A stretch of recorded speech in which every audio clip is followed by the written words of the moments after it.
అన్ని కుట్రలు చేసిరు, కుతంత్రాలు చేసిరు, పన్నాగాలు వండిరు, టీవీలలో చూపించారు, సోషల్ మీడియాలో పెట్టారు. ఇక శాతం అయితలేదని నిన్నమన్న ఒక ఆయన పోయిండాయా, తమిళనాడు రాష్ట్రం పోయిండు, కర్ణాటక రాష్ట్రం పోయిండు. ఏమైనా మంచి కోరుతాడు అనుకున్నా, మంచి కోరలే, అఘోర పూజలు చేస్తున్నాడా. ఇంత ఘోరం ఎక్కడన్నా ఉంటుందా?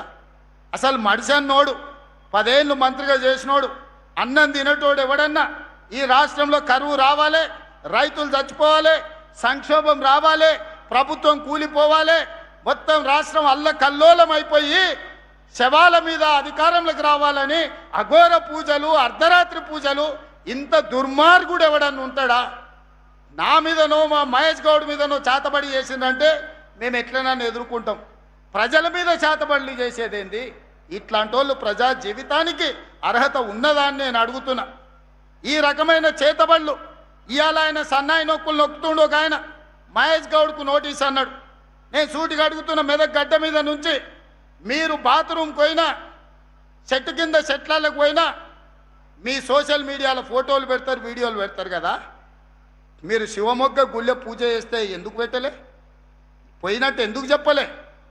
కర్ణాటకలో, తమిళనాడులోనో నువ్వు పోయిన గుళ్ళకు పోయినట్టు నీ సోషల్ మీడియాలో కానీ లేకపోతే నీ దినచర్యలో ఎక్కడ కూడా ఎందుకు ప్రకటించలే?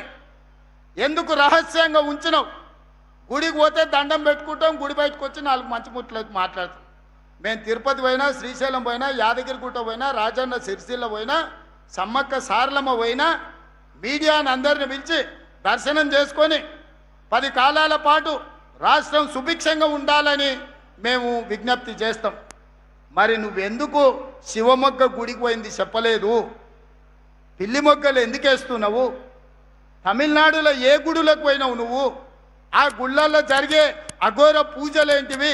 నీకు పూజలు చేసిన పూజారులు ఎవరు? వాళ్ళ వివరాలు బయట పెట్టు. ఇవాళ బావ కోసం బామ్మార్ది దిగిండు.